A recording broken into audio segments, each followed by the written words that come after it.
I settled into the familiar wooden chair at my parents' dining table, surrounded by the warm glow of candles and the rich aroma of roasted turkey.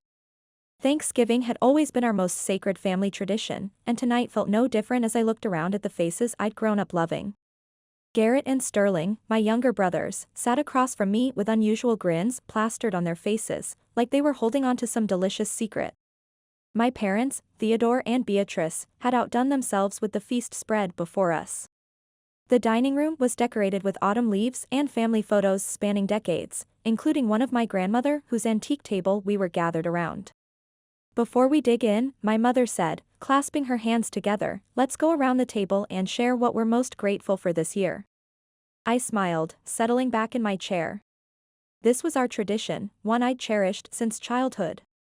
I'll start, Mom continued, her voice warm with emotion. I'm grateful for Jasmine, who works so hard at the dental clinic and has always made sure our family stays healthy. She reached over and squeezed my hand. Your support with my diabetes treatment this year has meant everything to us, she said. My heart swelled with warmth. After 5 years as a dental hygienist, hearing Mom acknowledge my contributions still made me feel valued. I'm grateful for the stability Jasmine brings to our family, Dad added, raising his wine glass slightly. Not everyone is blessed with a daughter who puts family first, he said. Garrett nodded enthusiastically. I'm grateful that my big sister helped me out when I had that whole mess with the DUI fine. Sterling chimed in next. I'm grateful for the camera equipment that's finally getting my YouTube channel off the ground. He shot me a meaningful look. Thanks to family support, he said. Then it was my turn. I'm grateful to be able to work in healthcare and help people, I said, my voice catching slightly. And I'm grateful that I can support the people I love most when they need medical care, I added. The table fell quiet for a moment, the weight of family love hanging in the air. That's beautiful, honey, Mom whispered, wiping a tear from her eye. Dad cleared his throat, and suddenly the atmosphere shifted. Actually, speaking of gratitude and family, he said, his tone becoming more formal, your mother and I have something important to share. I felt my stomach tighten, though I couldn't explain why. We've been working with our lawyer to finalize our will, he continued, avoiding my eyes. And we wanted you all to hear this together, as a family, he said. Garrett and Sterling exchanged that same knowing look again. The thing is, Mom said, her voice suddenly careful and measured, we've decided to leave the house, Dad's retirement accounts, and all our assets to the boys. The words hit me like ice water. What? I whispered. You heard right, Sterling said, his tone casual, almost cheerful. Everything goes to us. Garrett leaned back in his chair, crossing his arms. The house, the savings, everything. I stared at them, waiting for the punchline, for someone to say this was a cruel joke. But I started, my voice barely audible. Jasmine, sweetie, Mom said, reaching for my hand again, but I pulled it away. You're doing so well on your own, she said. You have a steady job, good benefits, Dad added. The boys are still figuring things out. Garrett's been struggling to find consistent work in construction, Mom explained. And Sterling's creative pursuits need time to develop, she said. The room felt like it was spinning. I thought about the $650 I sent every month for Mom's diabetes medication and doctor visits. The $200 for Dad's blood pressure pills. The $400 family health insurance premium I'd been covering since Dad's early retirement. All the times I'd worked extra shifts to help Garrett pay off gambling debts or cover Sterling's credit card bills for his business investments. So after everything I've done, I said, my voice shaking, after paying for Mom's medical care, Dad's medications, helping with your insurance. Jasmine, don't make this about money, Mom interrupted, her eyes filling with disappointment. The familiar accusation felt like a punch to the gut. It's not about money, I said, my voice rising despite my efforts to stay calm. It's about respect. It's about recognizing that I've been the one keeping this family financially afloat while you two pursue your dreams. I gestured toward my brothers, I said. Garrett shrugged. Nobody forced you to help. You chose to be the responsible one, Garrett said. Sterling nodded, smirking. Maybe you thought if you paid for enough of Mom's doctor visits, they'd finally see you as the favorite. His words cut through me like a blade. I looked desperately at my parents, waiting for them to defend me, to acknowledge how cruel that statement was. But they sat there in silence, Dad studying his wine glass, Mom fidgeting with her napkin. In that silence, everything became crystal clear. I was the family ATM, nothing more. All right, I said quietly, pushing back from the table. The legs of my chair scraped against the hardwood floor. If that's how you really see me, then I have something to say too, I said. Garrett raised an eyebrow. What's that? I stood up, my heart hammering in my chest. Don't expect another penny from me. Not for medications, not for insurance, not for anything, I said. The shocked expressions around the table almost made me laugh. You want to treat me like I don't matter? Fine. See how well you manage your medical bills without me, I said. I turned toward the door, the scent of turkey and cranberry sauce now making me nauseous. Nobody called my name. Nobody tried to stop me. The only sound was my footsteps echoing through the hallway as I walked out of what I once thought was my home. I walked out into the November evening, the cold air hitting my face like a wake-up call. The house behind me looked the same as always, with its warm yellow windows and welcoming front porch, but I felt like I was seeing it for the first time. This wasn't my sanctuary anymore. It was just a building where people lived who saw me as nothing more than a paycheck. My car felt foreign as I sat behind the wheel, hands shaking as I tried to process what had just happened. The drive to my condo was silent. I couldn't even think about turning on music. My mind was too busy replaying the scene over and over. The way Mom had thanked me for my medical support, then immediately followed it with news that I meant nothing to them. The casual cruelty in Sterling's voice when he suggested I was buying their love. The complete silence from my parents when he said it. Back in my living room, I sank onto my couch and pulled out my phone with trembling fingers. The family WhatsApp group family showed dozens of messages I'd missed. Sterling had already started, well, that was dramatic. Garrett said, she'll be back when she cools down. She always comes back. Mom said, I'm so disappointed in her reaction. After everything we've done for her. I stared at the screen, my chest tight with rage. Everything they'd done for me? I opened my banking app and looked at the automatic transfers I'd set up years ago. $650 every month for Mom's diabetes medication and endocrinologist visits. $200 for Dad's blood pressure medication. $400 for the family health insurance that covered all of them. And that wasn't counting the emergency transfers. The $800 I'd sent last month when Garrett needed bail money after his latest DUI. The $1,200 for Sterling's professional camera equipment that was supposed to launch his YouTube career. The $500 for Mom's emergency dental work. I scrolled through months of transfers, each one representing a sacrifice I'd made. Dinners out with friends I'd skipped. The vacation to Europe I'd postponed indefinitely. The new car I desperately needed but couldn't afford. All so they could live comfortably while treating me like their personal ATM. My finger hovered over the cancel recurring payments button. Dad's voice echoed in my head, the boys are still figuring things out. Well, maybe it was time for all of them to figure it out. Without me. I pressed the button. Recurring payments cancelled. The notification felt like the most liberating words I'd ever read. A strange mix of emotions washed over me. Anger at their betrayal. Sadness at losing the family I thought I had. But underneath it all, a feeling I hadn't experienced in years, relief. For the first time in a decade, next month's paycheck would be entirely mine. Sleep was impossible that night. I lay in bed staring at the ceiling, my mind racing through years of memories. All the times I'd worked double shifts to cover their emergencies. The Christmas I'd spent alone because I couldn't afford to fly home after paying for Garrett's court fees.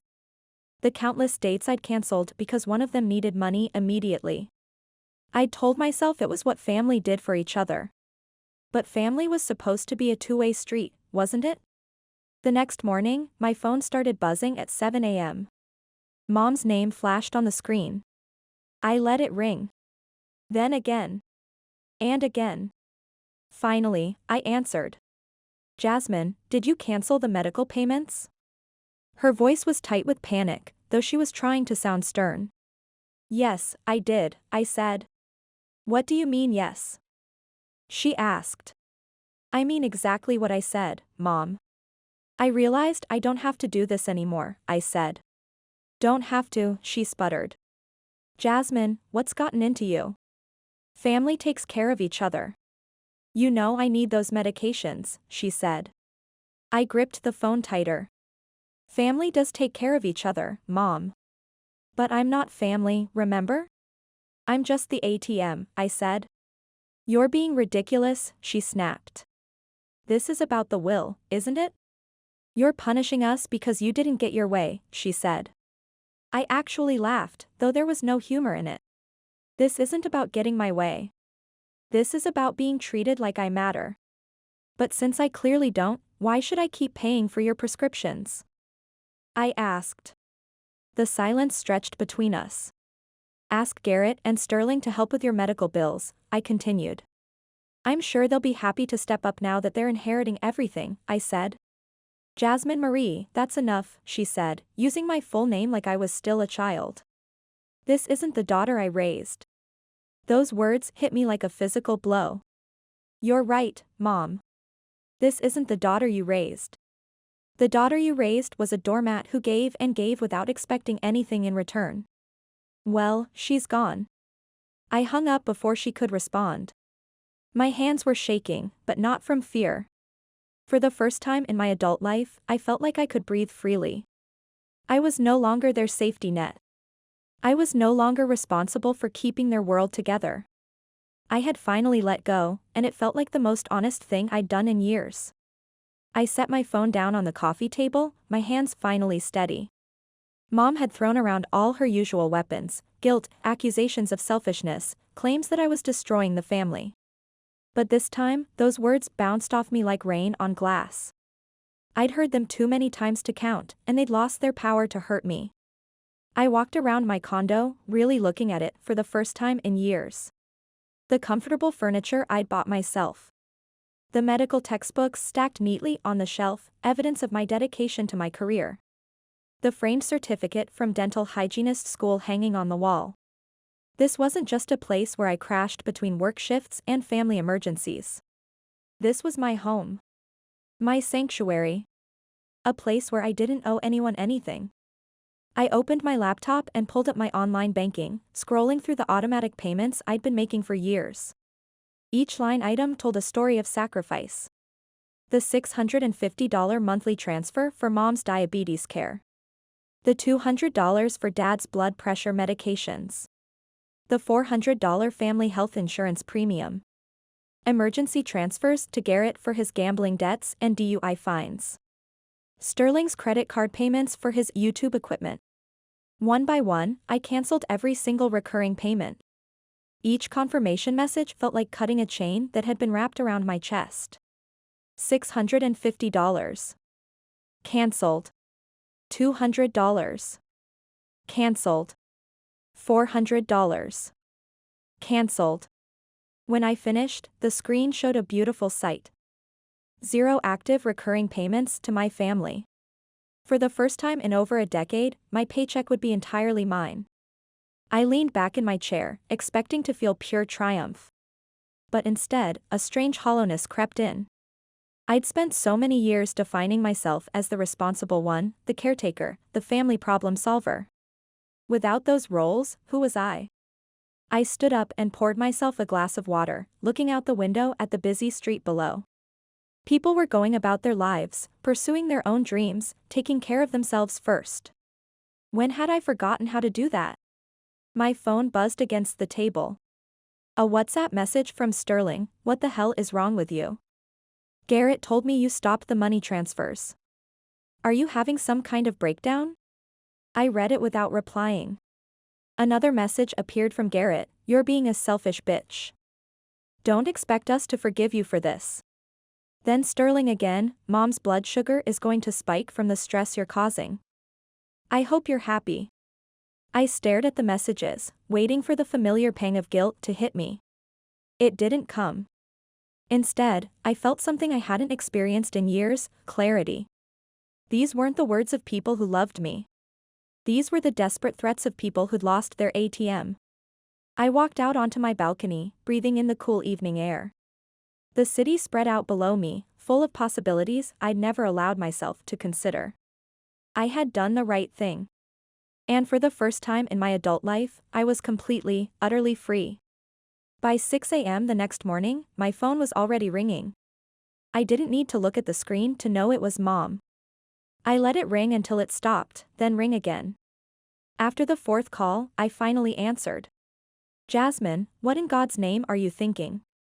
She practically screamed before I could even say hello. Her voice was raw with panic and rage.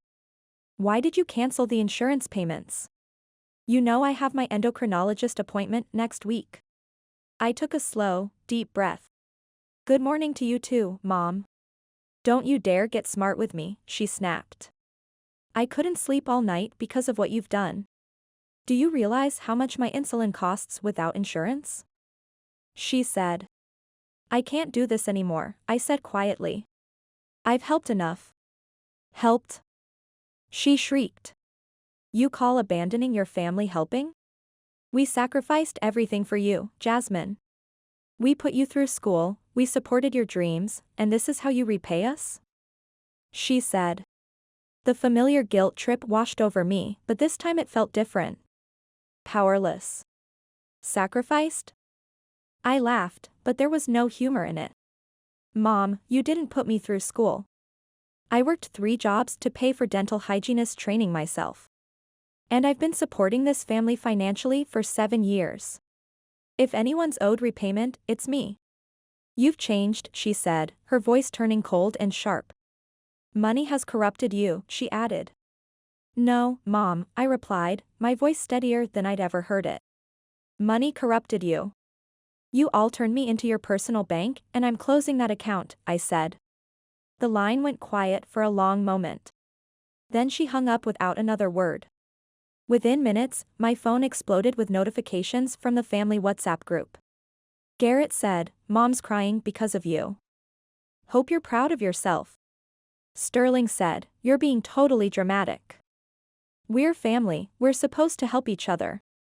Garrett again said, "When Mom ends up in the hospital because she can't afford her meds, that's on you." Sterling said, "Don't bother coming to any family events. You're not welcome anymore." I read each message, waiting for the crushing guilt to overwhelm me. Instead, I felt nothing but cold, hard clarity. Not one of them had asked why I was upset. Not one had acknowledged the years of financial support I'd provided. They were just angry that their money source had dried up. Dad called next. I let it ring. He called again. I turned off the ringer and went into my phone settings. One by one, I blocked them all. Garrett, blocked. Sterling, blocked. Mom, blocked. Dad, blocked. When I was finished, I set my phone down and walked to my balcony. The morning air was crisp and clean, and for the first time in years, my apartment was completely silent. No guilt-laden phone calls. No desperate messages begging for money. No family emergencies that somehow always became my financial responsibility. Just peace. Pure, beautiful, liberating peace. 3 weeks of blissful silence had passed. No frantic calls, WhatsApp notifications, or emergency texts asking for money. Then my phone buzzed, "Family meeting tomorrow, 7 p.m.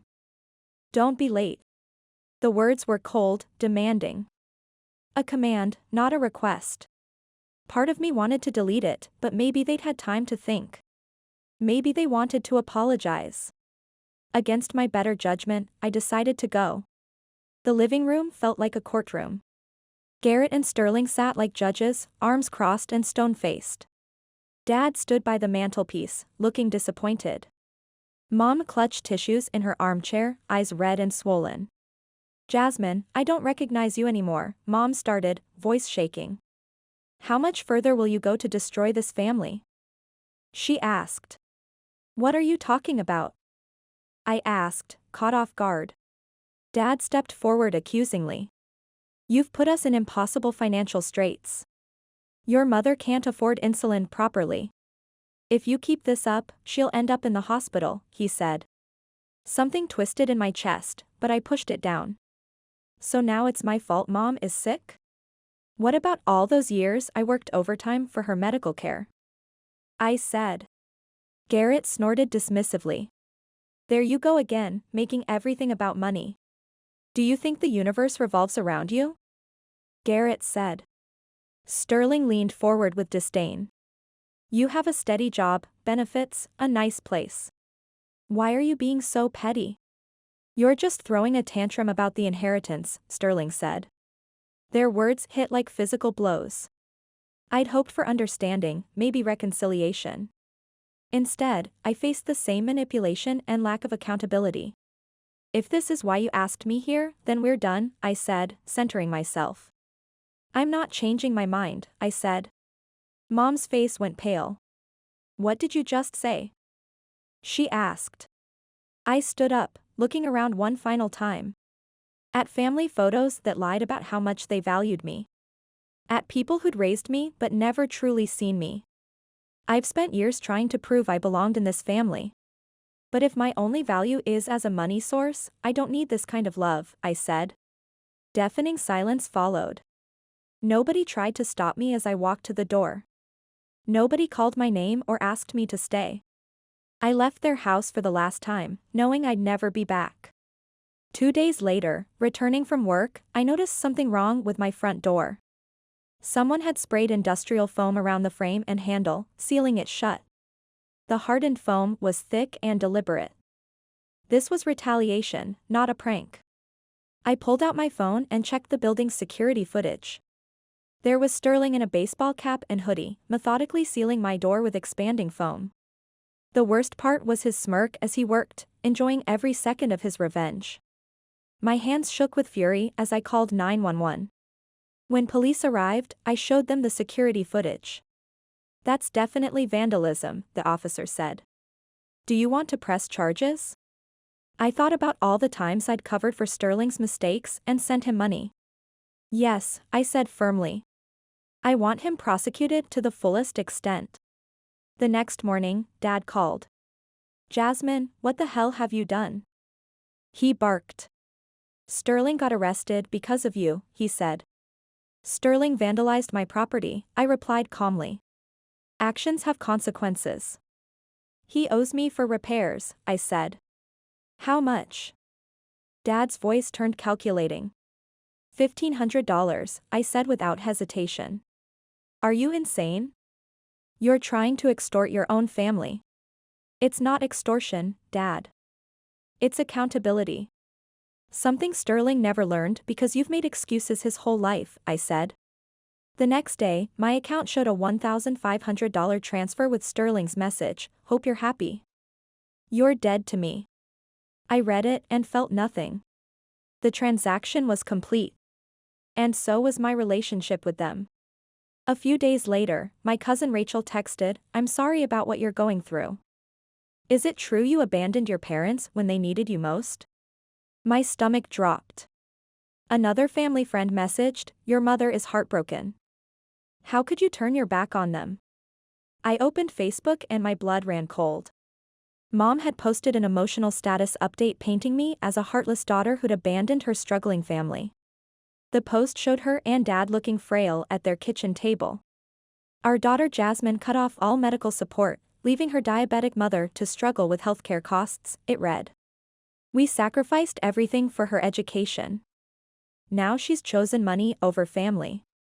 Please pray for her heart to soften, it also read. The comments were brutal. Some children forget where they came from. Money corrupts people. Parents give everything and this is the thanks they get. Every detail was twisted. No mention of the inheritance betrayal, years of my financial support, or Sterling vandalizing my home. Just a sob story about a cruel daughter. I sat in my car, feeling sick.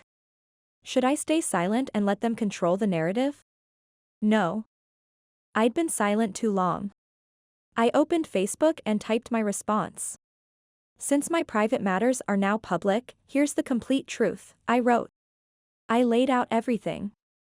The $650 monthly diabetes payments, $400 insurance premiums, thousands for Dad's medications, emergency money for Garrett's legal troubles and Sterling's failed ventures. 7 years of support, only to be excluded from their will and told I was worthless. I described Sterling's vandalism and the police report. I didn't abandon my family. They made clear I was just a source of income. I'm standing up for myself, I wrote. I hit post. Within an hour, Mom called, her voice venomous. Jasmine, what the hell have you done? I told the truth, I said simply. You destroyed our reputation. She screamed. Your father won't leave the house. Do you know how this makes Garrett and Sterling look? She said. Did you think about how your actions made me look? I shot back. Did you think about me when Sterling destroyed my property? I said. The line went quiet. Then her voice turned ice cold. You're no daughter of mine. If you contact us again, we'll get a restraining order. We're done. She hung up. I waited for crushing sadness to hit. Instead, I felt complete relief. The charade was over. I was free. After I posted the truth on Facebook, my family disappeared completely. No more guilt trip messages, frantic calls, or threats. It was as if I'd been erased from their existence. But instead of loneliness, I felt wonderful freedom. For 7 years, my evenings had been consumed by family financial crises. Now my time was completely my own. I threw myself into work with forgotten energy. When the clinic announced a new patient management system project, I volunteered to lead it. Without constant family emergencies, I could focus entirely on my career. The project was a massive success, improving patient satisfaction by 30%. 3 months later, Dr. Peterson called me into his office. Jasmine, we're promoting you to lead dental hygienist, he said, sliding an envelope across his desk. Your dedication has been extraordinary, he said. The salary increase was more than I'd ever imagined. This success was entirely mine. I didn't have to share it with anyone who saw me as just a paycheck. That weekend, I booked a trip to Italy. 3 weeks in Tuscany, exploring vineyards and taking cooking classes. The old me would have felt guilty about spending money on myself. But clicking a purchase, I felt only excitement. Landing in Florence, I felt reborn. Cobblestone streets, espresso scents, ancient buildings. Everything felt magical. I wandered the Uffizi Gallery, walked along the Arno River, ate gelato for breakfast. For the first time in years, I wasn't checking my phone for family emergencies.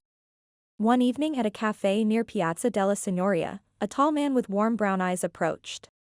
You look like someone truly enjoying Florence, he said. I think I'm falling in love with this city, I replied. Mind if I join you? I'm Dominic, he said. Jasmine, I said. He was an architect from Chicago, studying Renaissance buildings. We talked until the cafe closed about art, architecture, and hidden gelato shops.